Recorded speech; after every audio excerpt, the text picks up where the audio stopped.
Hello, everybody, and welcome back to Highlighted Podcast. My name is Brian Pantu, and today I have two very special people here to talk to me about a couple things. So, if you guys want to go ahead and introduce yourselves. Well, my name is Christine Lima, and this is my husband, Daniel Lima, and we are directors of this ministry called Sala De Oracion Bay Area. We're located in San Leandro, this ministry basically, our vision is to create a place of dwelling. Our goal is a 24/7 house of prayer where people can come in and out and experience the presence of God. And I think one of the unique things about our ministry is that we have 6 to 7 churches that come and take an hour of prayer, and that's what keeps this place going. So yeah, that's a little bit of the prayer room. If you guys don't know what a prayer room is, it's pretty much a place where you can encounter the Lord, you can worship Him, you can come and do your homework here, you can come and work here during the sets, but most importantly, it's a place of worship and encounter and intimacy with God. So that's the prayer room in a nutshell, pretty much. And Danny, you want to introduce yourself too? Well, my name is Daniel, and I am one of the directors too, or co-director with Christy for the prayer room as well. And I think she kind of gave everything, all the information regarding the prayer room. So I think, that's pretty much got it all. Yeah, that's good. And you might notice we're not in our usual recording setup. We are actually at the actual prayer room, and we're just gonna leave a link and where you can go and kind of see a little bit more about Sala De Oracion if you guys are interested. So today we have a really good topic today. It's called character over gifting, and this is a topic that I'm glad we're talking about, because I'm sure everyone here, including you who are watching, have met somebody where they have such a spiritual gift that it's really good how they do. They have their talents and everything like that, but once you start to get to know them, you kind of see their true character, and you kind of wonder like, okay, maybe there's not really much of a balance in that. And so I wanted to start off with a question regarding that topic, and it's how can we discern when we are operating out of gifting rather than out of godly character? Danny, I don't know if you want to speak on that question first. Well, I forgot to say one thing. Thank you for inviting us. Oh. We're actually We should have said that from the beginning. we're actually been waiting for a while. Like we were on the waiting list. He has a waiting list. He has a waiting list for the podcast. So thank you for inviting us. Thank you for having us here. Of course, thank you for being here. Thank me for being here. I meant thank you for allowing us to use this space. Yeah, no problem. But yeah, and this is like you said, it's a really good topic because I think the first thing that I remember, it's I used to go to a church I don't know, probably 20 years ago, and there was this prophet that came from a place in Florida, and he was very gifted in the way of being able to kind of tell you everything, read your mail completely and tell you everything about yourself and all that stuff.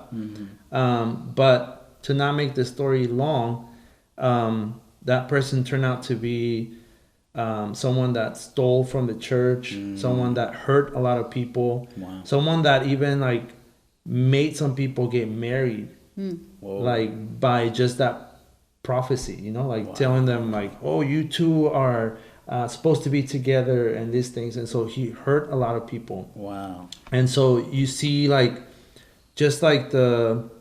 and so many people were in awe with his gift, in awe with wow, he can prophesy, he can say these things, he's amazing, he's a great speaker, he's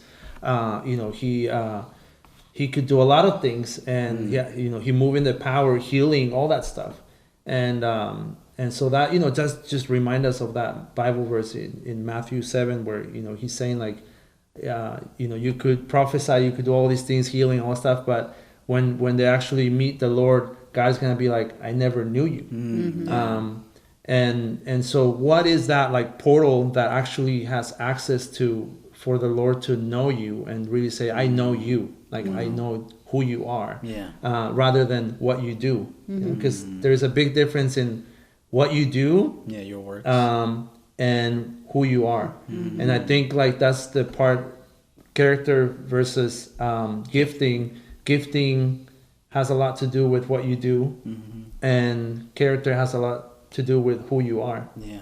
And so that makes a big difference. So a lot of people were hurt by that prophet. A lot of people were hurt by the works, and a lot of people were in awe with his gifting. And so I think it's important, this topic, because you want to make sure that we are able to discern, like you said, you know, what how to discern those things. Whether some things will be very noticeable, you know, some things will be very clear, but some things would be very deceiving, and that's what the Bible actually says. Like, it's gonna be you know, false teachers, false prophets, false false different people. They're not gonna be very obvious. It's gonna be hard. So it's good that we're having this topic so we can talk about like how to discern that. I don't know if you want to say anything. I just was reminded of, I asked this pastor one time, like, so like, why are you against like speaking in tongues or the Holy Spirit? And he was like, I'm not against it. It's just what gets me mad is that people are here in church speaking in tongues, falling on the ground, like doing all this stuff, and then they go back home and they're like cussing at their wife, they're like beating their kids, they're abusive. And then he's like, I don't have anything against the Holy Spirit. It's just you know, like the gifts of tongue, the gifts of discernment or healing, and then the actions are not like really, they're not aligning. So I just remembered that that the gifting is really what people see on the outside. It's what, you know, we can show to the public or to the community, but our character is like internal, and what God sees, and our heart and our mind and the things that we think about. And I'm glad that we were having this conversation too, because one thing my dad's always told me is like, at least when I first started walking as a Christian, I would always see like, you know, singers, preachers, whatever, right? And my dad would always tell me it doesn't matter what it is they're doing, because you truly don't know what's going on in their heart, or what's the intention of their heart for everything they do. That's a really good advice. Yeah, my dad gives good. And I think that's one, just to go back to the question, how can we discern when we're operating, you know, out of gifting rather than godly character? I think one of those things is like when you're doing it selflessly, because if you're doing it with that intention for, you know, serving yourself, you already blew it out of the water. Like you that's just straight out known. And the sad thing is too, I feel like sometimes there's some things of our character that are really well hidden because of the way we've hid it ourselves, that we don't even realize it. And like in that verse that you said in Matthew, it's going to be a time where many people are going to face that, and it would suck to be in that position where you really can't do anything about it anymore. And it's best to do it now than when you're, you know, facing the Lord in the end. I think it's important to like first like be able to like identify the two different things, because one is like your temperament.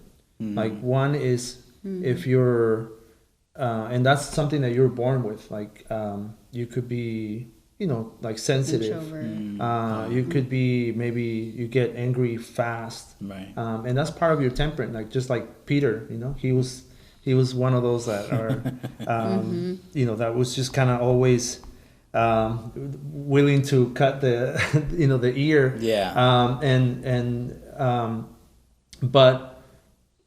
but he had, you know, but character is something very different. Character has to do with like your moral and like your ethics, and you know, the like your personality, like what reflects your personality, and that's very important, because you know, when we talk about gifting, it's basically, you know, your talents, your and someone could be really good with money, right? Someone could be really good with handling money, with making money, but that person, their character could be, he could be arrogant, he could be prideful, selfish, you know, and all those things. And so what's the point of him being able to, like we see it on YouTube a lot. Like people is like, oh, I can teach you how to make, thousands of dollars. And then Get people rich. are like, oh, wow, like I want to learn from that guy. Yeah. But we don't know, like you said, like your dad says, we don't know how that person, like his character, his integrity, what they do behind the what screen. they do behind the Yeah. screen, what they do behind, like, with those things. And so Right. spiritually, it's the same way. We could see a great singer, a great preacher, someone that, like, performs really well in the altar, but when you actually meet that person, his character, he's arrogant, Yeah. he's prideful, Right. he's selfish, he's he's a liar. You start to see the human yeah, instead of the godly and so character, and so that can be very deceiving, and so I think it's important to, like, identify first, like, what it is, and even for us to realize, like, okay, what am I good at, and does my character reflect, or does my character actually helps with that talent that I have. Right. Because if you have a good talent, you can maybe do good for some time, but with character, it brings longevity. Yeah. Like That's good. it lasts. Because it's there. It's like, that's you. Doesn't matter where you are at. Your talent, you can really, like, you could be really talentful, like, on this stage, but when it comes to coming down and, like, serving other people, you might not, like, that's not where you might excel, but your character stays true to you no matter where you go. Yeah. And that's really good, to identify it. And Chris, I don't know if you have any, what would you add on to identifying that type of things? I think one thing, like sometimes we lean on our gifting and forget about our character. And I think one way that is shown is that eventually, like, the person does get burnt out, and eventually what is hidden, even the word, it says what is, like, occult or hidden, like, it will come out to light. So that's why I think even just this last year, like, the Lord has been highlighting like these great, like, speakers, these, like, pastors, and, like, all of a sudden, they were, like, sleeping with everyone in the church, or they had issues with money, or they let greed eat their heart, and they started just, like, Big scandals. like, just all these scandals, and it's Yeah. hurtful to the body of Christ, because a lot of people, unfortunately, we tend to idolize men and forget that the one that we need to have our eyes on is God. So I think that's one way that you can, like, discern, like, if someone's operating with their gifting and not their character, because I think eventually, again, that comes into light. Yeah.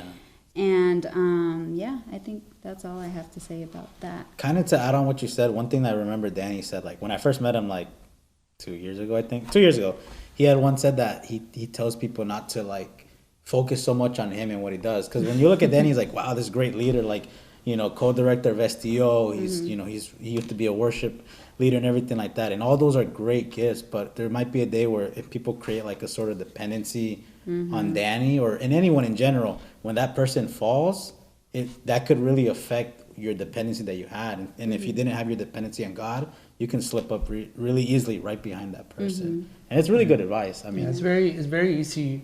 That's true. It's very easy for people to accept the praise and and like receive it and then take it to your heart because you're doing things well, and it's very easy to, like, take it and then start kind of making that, like, idolizing that in yourself, like in your own self. Look at what I've accomplished, look at what I've done, all that stuff, but, like, the Lord and the Bible kind of keeps you on check, and that's why it's so important to, like, continue, like, read the Bible, be in communion with the Lord, because He's the one, He's the Holy One, and He's the one that checks you. He's the one. I heard someone said, like, Christians are the ones that can do many things, many good things with the wrong intentions. We can do a lot of good things with the wrong intentions because everything can seem really good. Even this prayer room, all this stuff that we're doing. But if we have the wrong intentions, then it's it's not worth anything. And that's the person that the Lord's gonna be. I never knew you. You did so great. You were great with your abilities, with your gifting, but you had the wrong intentions. And so the intentions, like, you know, being able to discern every time you do something, to really ask yourself, like, why am I doing it? Why am I doing this? Why am I playing? Why am I gonna be, you know, preaching? Why am I accepting this opportunity? Why am I taking this? Like, it's important, because sometimes it's a way that you're pleasing yourself rather than pleasing the Lord, you know. And so that's why it's so important. Like, don't look at people. Look at the one that's worthy. The one that's actually being exalted. And I like that you say that too, because sometimes I feel like, or at least for me, in this season that I'm going through, I feel like one thing that's really been keeping me close to God is like you said, reading your word, because and always being in constant prayer, because that intimacy helps so much. Like, I feel like I catch myself, I feel it's good. Every little thought I have, anything that I know is not from God, I immediately get into prayer and I start surrendering it to God. And I feel like when we're out of that, like in touch with God, you don't do that type of stuff. So what that does, it kind of piles and piles and piles over time. And I even noticed that in my own character. I was somebody that always used to get really mad really easily, or I was sometimes like very firm in what I say, and maybe too firm. And it wasn't about, you know, bringing people affirmation. It was more about kind of being right. And I'm glad that God kind of took me out of that, because even then I still have those type of thoughts, but I always surrender it to the Lord. And I feel like that helps with having a good character. Is like, because I think even if you have a good character, you still have those things in your heart. You still, if you're a person that gets really angry, you're still going to get angry in the moment. But it's what you do with that types of reaction. And that's I just thought of something too, like another way that, you know, you're leaning on like your gifting and your character. And it's a little like, in a way, like, I don't know if it's a paradox or controversial, because like a way you can discern when you're like just operating just in your gifting is when you're actually not fruitful. And it's a little like, it's kind of like controversial, because like in the natural, like something may look fruitful because you have like a lot of people in your church, or talking like, you know, just for churches, or even here, like people always ask us, oh, you guys are directors of the house of prayer, like how many people go? And we're like 2 people or like 3 people. Like if we have a good day, like 15, but that's just because we have tacos like after our prayer. That's how you win them. And that's how you know, like, and like to the human eye, you could be like, wow, well that kind of sucks. Like I'm not gonna go there. Or even, you know, naturally we're always looking, oh, like the best restaurants, and you're like, okay, there's like 1,000 views. 1,000 reviews, and it's like for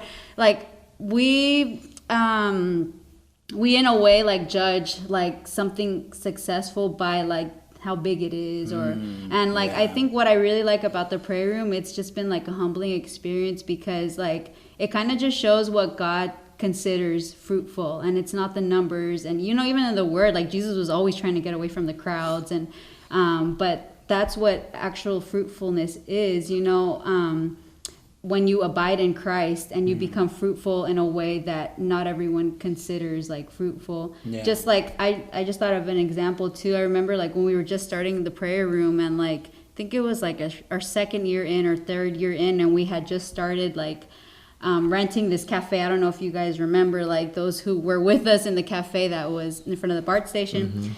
And there was one morning where I was like, Lord, like it was just literally, I think it was just me, like in the prayer room. And I was like, I have to kind of be here, because we said we're going to be here every day. And I was kind of like complaining to the Lord, because I'm like, God, like who, like, I don't want to do this. Like there's no one here. No one cares about the prayer room. No one cares that we're open every day of the year. Like no one cares about this. It's just like, it's just me. And I was kind of like just frustrated, because I was really tired too. And, you know, like Benji was growing, and like he wouldn't let us sleep, and it's 6 a.m. in the morning. We had to be there at 5:30, 5:45. Anyways, and I remember I was just kind of having like this kind of complaining moment, and the Lord just kind of suddenly took me into a vision and just showed me as if I was a tree, like, it's funny, it sounds funny, but like I was like a tree in the vision, and I had like branches and branches of leaves all over me, and I felt like the Lord just lifted up one of my branches, and then he started pointing. He's like, look, like this is what's happening. Like, even though in the human eye you don't see anything's happening, you don't see it as being fruitful, but you are being fruitful just by being here, being with me. You're learning how to be patient. Like fruit, little tiny little itty bitty fruit. Like God was like, this is what's like happening in you. Like, grape, no, even smaller, probably a little smaller. And he was like, this is what's happening in you. You're being fruitful because you're learning perseverance. You're learning to pray when not everyone is like hyped up, because it's easy to pray and worship when the whole room is filled. And you know, it's like drums, the light and everything. It's like, yeah, like anyone, like even like a non-believer could come in and be like, woo, you know, like party and everything. But then when it's like 6 a.m., the Lord's like, who is going to like get up and spend time with me? And even just the Sunday mornings, I remember like even just before service, I think those were really special, because it's like I'm not waiting until the service, I'm actually having my time with you, God. So that was just a big like slap in the face kind of for me. It's like, okay, yeah, like it's not fruitful in the natural human eye because no one's here, but you are growing in patience, you are growing in the fruit of the Spirit, you know, self-control, perseverance, endurance, all these things that the only way you can cultivate is, you know, being in a room with the Lord when there's no lights, there's no one prophesying over you, no one like cheering you on, like, come on, lift up your hands. It's when like you and the Lord. Yeah. The camera, you know? No, so yeah. For me, it was kind of like a similar experience. You were a tree as well? No, I wasn't a tree. You would have been a good tree. I would have been a good tree, like pretty tall. But one thing that really touched my heart, that helped me to kind of keep myself checked on that area, was when we were reading a book that we have here that's called The Tabernacle of David. And it was talking about Saul and how you know the Israelites like you know wanted a king, and they were like, we want a king, and so they look for one, and they find this guy that's probably like really tall and like really strong and like, you know, probably, you know, maybe possibly very good looking, very skillful, and talented, eloquent. I don't know, like all the things that meeting the standard, basically meeting all the standards that everyone would choose. You know, everyone would say that's the person that I want.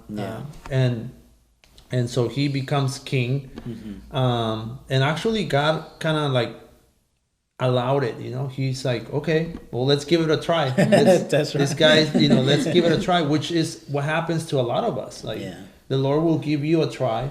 The Lord will give her a try.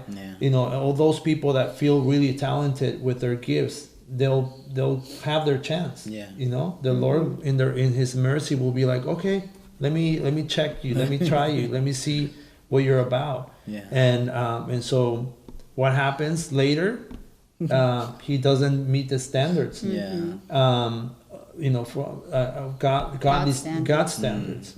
And so his talent didn't help him. His skills didn't help him. His good looking, tall, whatever didn't help him. And here's the phrase that hits me like the most is that God, when he sees that, he's like, I have found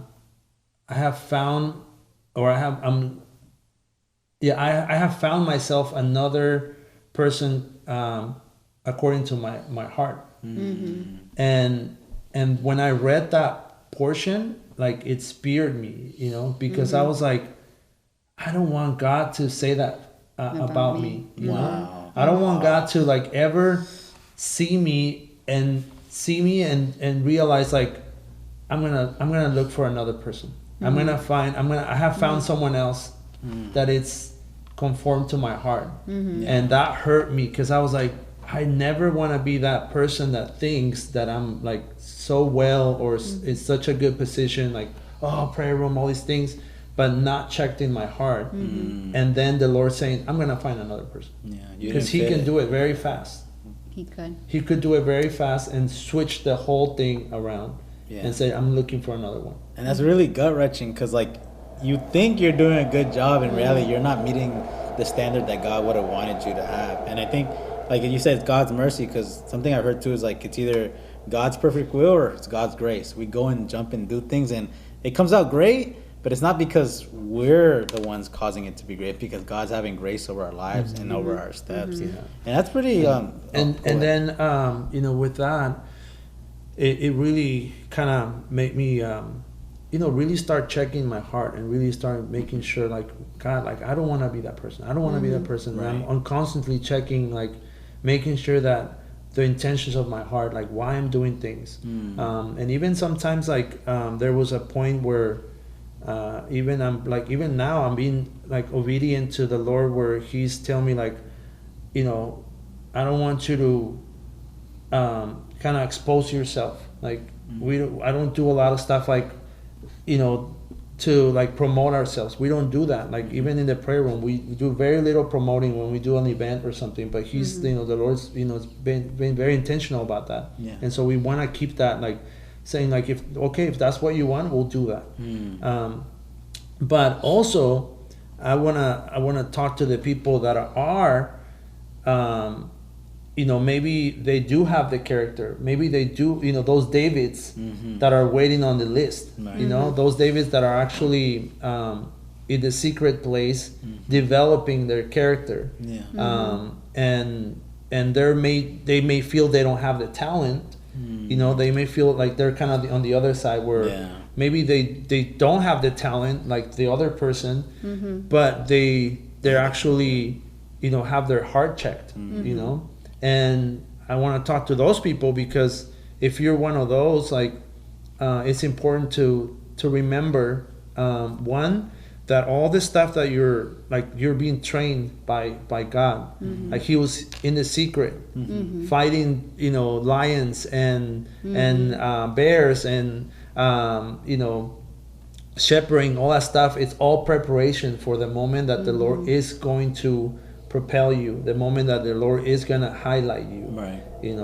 And so being patient with that, because from the day that that God told Saul, I'm gonna find another person, to the time that actually David became king and accomplished, like, the actual word that the Lord gave, it was 15 years. Wow. So that's pretty long. So yeah, so that's crazy, because then you think, like, we're sometimes so desperate. I'm like, oh God, this year, God is gonna give me my purpose. I'm gonna do, what the Lord, my ministry, blah blah. Yeah. Like, sometimes it's not that fast, but you are developing character. You are developing the character that the Lord wants to create in you, so that you're ready to be king. In the time that the Lord wants. When you're promoted, prior to being ready for it, then you become a Saul. Wow. And then the Lord's like, I'm looking for someone else. And you're off the list. Yeah. You preach really good. You sing really good. Yeah. You speak really good. Yeah.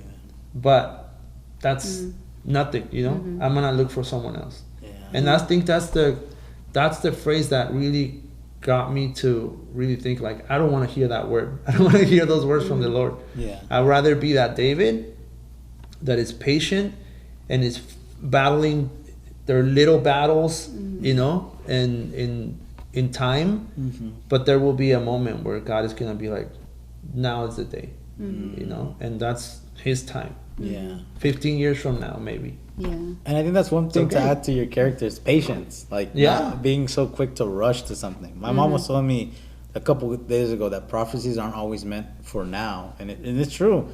A prophecy that you might get, or something, whatever God planned for you, really won't always kind of work in the time that we set for ourselves. Because I feel like we box God in sometimes when we kind of want Him to move the way we want Him to move. In reality, it can't be like that, because that's not checking your heart. Not having that humility to say, I trust in God that He's gonna, I think it says in the Bible that He will exalt those who are humble, and that's what it comes with, is being humble, being understanding of God's will, and not kind of putting yourself over God's hand when He wants to move in your life. And that's the way, when you say that, it's like, I've never really thought about it like that, and it's really true. God does, like, all the things that we go through, the suffering, everything that we're enduring is truly just to prepare us for what He plans for our lives. So That was really good. I just thought about something too that I like.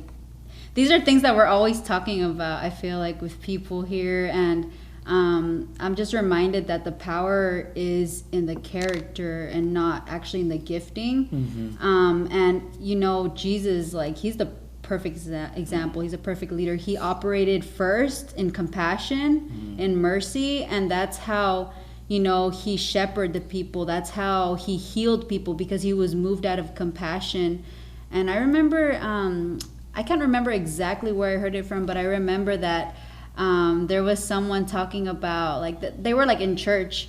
I think it was like in Bethel, and they were saying like, there's this guy like that he moves in healing, and he went to pray for this guy, and like he didn't, like, the Lord didn't heal the guy through him. And then later, like, a little kid comes up to him and he was like, can I pray for you? And he prayed for him, and like the little kid was like praying, but he was like crying and everything. And like the person that was like having issues, like, he got healed.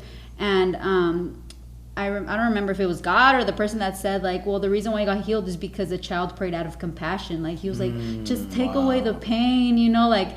And I think that's where the power is. It's not like, I'm going to heal this person because, you know, like, God gave me the gift of healing. Yeah. But that when you're actually moved out of compassion, like, dang, like, I want to pray for the Lord to heal you, because, like, I really don't, like, want to see you, like, limping your way in here. Or even, like, you want to preach the gospel because you see, like, this mom at the grocery store with 3 kids, and you can just see, like, the sadness because she doesn't have a husband or doesn't have help. And you're like, dang, I want to preach to this woman. I want her to know Christ, because it's like, when you do know Christ, everything's better. Yeah, like, your circumstances, in a way, sometimes they kind of don't change. But when you know Christ, like, he helps you. He's your helper. So, and that's literally like what Jesus did. Like, it was exactly that. Like, if you read, like, whenever he healed someone, it right before that it says he was moved by compassion. So like, there was like the actual power was not in the healing, but it was actually in the compassion that he had, like the character of like actually like feeling like, man, I feel for this person. And then it transformed into, or turned into power. And that's like, that's literally what you're saying. Like, that's promoting the prayer room. That's exactly that's exactly what intercession is. Like, what we do here is, the more we're praying, the more we're learning to connect with God's heart, how he feels. Because when we call intercessions, like, we're actually interceding, we're getting in the middle of a situation. So when we're talking about like abortion, for instance, like, we're actually jumping in the middle of that and saying like, man, like, I want this to be like fixed, like, I want justice for this area. And so you're jumping in the middle with your heart, like, not just like, God, like, do it, because we're asking. Like, no, it's like trying to really, really, really feel that in your heart, like that compassion, that love for the person that you're praying for. I think it leads kind of back to having a genuine intention. And that's one thing I love about the prayer room is like you said, you can, like, I serve on Tuesdays in the morning at 7 a.m. And you really never know who's going to hop on a Tuesday morning. And I like that because, like, we don't need the crowds and we don't need our gifts to be able to move how God wants us to operate. But it's really about being genuine and open to how God wants us to move. Because I feel like sometimes we get caught up in, like, the gifts and everything. And, like, we rely so much on that. And even, like, in the Bible, it talks about faith can move mountains. It's about, one, putting how much faith you have and how genuine it is. Because if you're so caught up on, this person is really good at singing, this person is great with this instrument, you're just focusing just on specifically on that. You're limiting yourself to how God will really want you to expand. And that's true. Yeah, that's so, oh my God, we could like go and like, just as we're talking, like, just so many things like are coming to my head. And I remember, like, because again, we're talking about this, but we all struggle with it. We're all struggling with, like, okay, like, my character, am I in the right place? Am I prideful? And I remember, like, when we got to our 19 hours, I was like,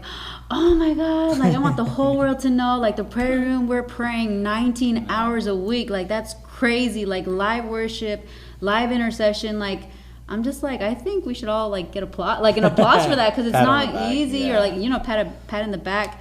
And I remember I was telling Amy Knight, and shout out to like East Bay Prayer Furnace. They're like amazing. They're a house of prayer in Livermore. And I remember I told her, I was like, oh my God, like we just launched our second hour. Like it's amazing. And like, I don't think she said it in a like bad way, but it hit me and it made me feel like, oh, like it hurt. But I really don't think she was saying it to like say in a mean way, but she was like, you know, like, it doesn't matter how many hours a prayer room operates. If we're not being molded into the character of God, like that's nothing. And I was like, oh, thank God. Like she wasn't telling me directly, but I took it. I'm like, dang, like that's true. Like if we're here praying 19 hours a week and we're not being molded into the image of God, like this place, it doesn't serve its purpose. And I kind of see it, like I've learned friendship with Jesus, like when you have communion and when you have friendship with him, he's like that actual real friend that tells you like, okay, like, you know, like your breath stinks, or like or you smell, you have spinach in your tooth, or like, hey, you know, the way you like talk to that person, like it wasn't nice, like you didn't do it in a kind way. And I just wanted to read like Galatians 5:22-23. It says, but the fruit of the Spirit is love, joy, peace, forbearance, kindness, goodness, faithfulness, gentleness, and self-control. Against such things there is no law. And you know, you're constantly asking the Lord, like, God, like that's the filter. Yeah, like that's the filter. If you want to like figure out like, okay, well, how do I check my heart? How do I check if I'm you know, being like, godly, having a godly character. Having that godly character, like that's the filter. Put it next to this and be like, Galatians, you know, 5, like read it and check. Check, am I being patient? Am I, you know, am I loving? Yo me lo sé en español. I only know in Spanish. Like I think also just the whole concept of like fruit, like growing and things like that. I think it's hard for us sometimes because I personally don't like, you know, cultivate fruit, and I'm like, okay, like I'm gonna make strawberries today, and then just like, you know, cultivate it. It's kind of hard sometimes to think about how fruit actually works. But it's kind of like we pray, and we pray a lot for the fruits of the Spirit here in the prayer room. But it's like one of those things where you can't really like get a strawberry and like plant it and just be like, okay, grow, like it's like you have to put the work, and actually it's gonna grow naturally. Like just grow, but like naturally you are you're putting in the work where it, like you're constantly spending time with the Lord, and naturally those gifts are gonna start. Because I don't know, like, and I have a friend too that I'm reminded anytime I talk about this, that it's so funny because we can tell who she hangs out with, because like she'll start acting like that person, and he'll even tell me too. He'll be like, "Oh, you've been spending with so and so like so often." I'm like, "Oh, why?" And he like, "You've been spending a lot of time with her. You've been talking with her a lot." And then I'm like, "How do you know?" He's like, "It's because you're like talking like her, and you're using the same mannerisms." And I'm like, "Oh yeah." And it's the same thing with God. Like 19 hours. Like imagine. Like if we were really to connect with God in those hours, how would we actually naturally be? Like we'll start talking like him, we'll start acting like him, we'll start like being more patient, and it's not like, oh, like something that you're like telling yourself, be more patient, but you start feeling like, you know, you said like that conviction, like, like I shouldn't have said that. Oh, like, oh my God, like I think I hurt that person, or you know, so I just want to throw one thing that like when we went to the conference, like one thing that we heard from this conference that we just came back from was like what really like hit me was like, you know, because he was talking about Benjamin Nunez was talking about the fruits of the Spirit, and he was saying like the fruits of the Spirit are nothing if it's not connected to the branch, like if it's not like rooted in God. And it's like, that's true, because sometimes even that, like we want to show like, oh, we're patient, we're loving, you know, even then. But it's like what you're saying, you're just connected to the branch, like you connected to the root, like Jesus, connect to him, like get a connection with him, and he'll check you. He'll be the one that would, you know, give the growth in your in that fruit that you're looking for, in the character that you're supposed to display for other people. He'll do that. Like he'll be the one that will check you for those things. Yeah. No, go ahead. I don't want to. And just one last like one last filter, if I want to call it, like it will be Matthew 5, which is the Beatitudes. That would be I would get those two like always like together, you know, the fruits of the Spirit, and the fruit of the Spirit and the Beatitudes. Like those two things will keep you check. Want me to read it real quick? Yeah, I think I have it here. Like, Okay. Or you have it? Yeah, I have most of it. Yeah. So it just says, you know, like really fast, like blessed are the poor in spirit, you know, and we can go off on this like stuff, but you know, just like the poor in spirit is really saying like I have nothing in spirit and I need, you know, I need from God. Like the poor in spirit, it's the one that actually is always needing from the Lord and not think that we already accomplished everything and we have everything. It's not the person that's saying like, oh, I already got everything like accomplished, you know, but it's saying like, I need more. I need more. That's the poor in spirit. And then, you know, just keeps going with the whole list, but you know, it's a big list, but it's a checklist that you can use. You know, checklist. Matthew 5 and Galatians 5. I like that because that one is like being poor in spirit. It's like you never want to get to a point or feel like you're at a point where you have enough of Jesus, because you can never truly have enough of Jesus. Once you get to that point, you kind of start creating like an independence away from God. And I've been praying to God too, like even like throughout the last few months, kind of asking God like, how can I be a better follower? How can I like convict me in the places that you need to bring me conviction to? And I kept getting guided to like the fruits of the Spirit, Galatians. And I even made a shirt about it. I'm not sure if you guys seen this shirt. I made this shirt. Yeah. I'm still waiting for one. Oh my God. But in that, the fruits of the Spirit kept popping up everywhere. Then you guys did a whole week of like that. We went to the conference and he was specific to, there was like so much, and it's like I feel like God kind of wants to put that in our faces, like you said, this is the filter. This is what you need to put your character through so that you can be molded into what's truly godly. And I mean, like, hopefully, I hope, like, because it's not easy. It's really not if you're not submitting yourself to God every single day. And that's something that I've been trying to do too. So I would say just like a summary for everything would be, you know, identify like what areas in your life like your character needs to be worked on. Even if you like research and you just find like research for defects in character, you can find like you know, a ton of them that you can kind of filter yourself to, like kind of check, identify those things, and then after that, like put it on the lens, like, you know, with God, and realize like, okay, let me pass this, like you said, through the filter, and see if this is like pleasing to the Lord. Don't be amazed by people that like have great talents, because you never know their character, right? And so don't be fooled by that, if you want to call it, don't be fooled by that. But get to know the person more, get to know their life, like get to know their marriage, get to know their friendships, all that stuff. Like that's very important before you are awed by just their what you see in the stage or anything like that. Kind of like not basing their character off their talent.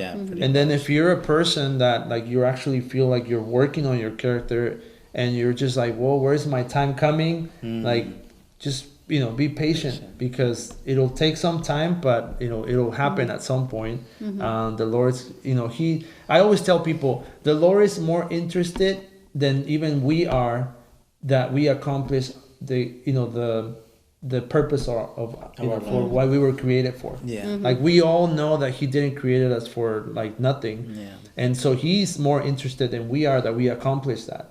So sometimes we get so worried and we're thinking like, oh, when is it gonna happen? Like, well, it's gonna happen when the Lord wants it to happen, because He's more interested than I am. Like I get shifted with different things, and I get distracted with different things, but He wants me to accomplish what He created me for. So it will happen. It's just be patient, keep working on that, keep working on your character, and it'll be at some point. And then I don't know if you want to. Well, just like practical ways, I guess. the practical ways I would say to strengthen my character or work on my character. And I recommend is, well, first of all, like, again, we're trying to always, promote not just the prayer room, but like intimacy with God, spending time with God, like not just asking, but actually like a lifestyle and cultivating a lifestyle of prayer. Mm-hmm. So I first of all recommend that, like, build a friendship with the Lord, because when you have him as your friend, he'll tell you like, okay, you need to work on this, or you need to work, he'll start revealing to you like what you need to work on.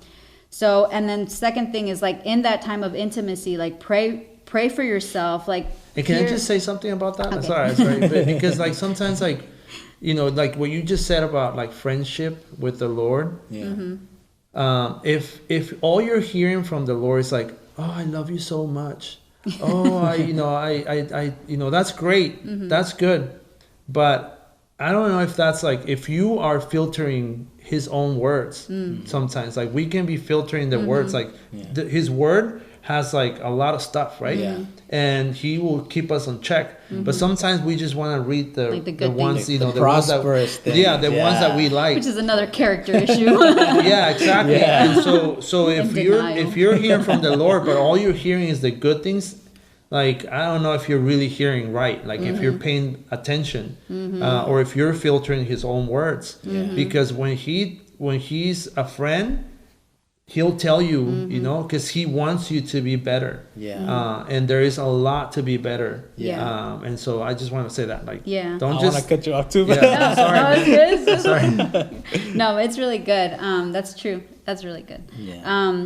Yeah. Praying for yourself. So in that intimacy, praying for yourself, fruits of the Spirit, the Beatitudes, praying for your inner man. And there's even like some resources that like, it would be awesome if like Brian could like, put it up somewhere. But yeah, like the Inner Man book by Mike Bickle. And like those who love to read books, I love to read books, but I like to read short books because, like sometimes, there's not a lot of time, especially, when you have a toddler. But like these two books that I'm going to recommend, like they're short books, and they're actually books that you can read and read them every day. Mm-hmm. So Inner Man by Mike Bickle is a really good one because he just goes into depth of like things that we often neglect to pray for ourselves. Mm-hmm. We're always praying for everyone in the world, and we forget to pray about ourselves. So like there's an acronym that he follows called fellowship. So it's like praying for like endurance, praying for joy, all these things, getting fruits of the Spirit every day, asking the Lord, like, God, help me grow in patience, forbearance, and self-control. Yeah. The second book I recommend, it's called The Culture of the Kingdom by Billy Humphrey.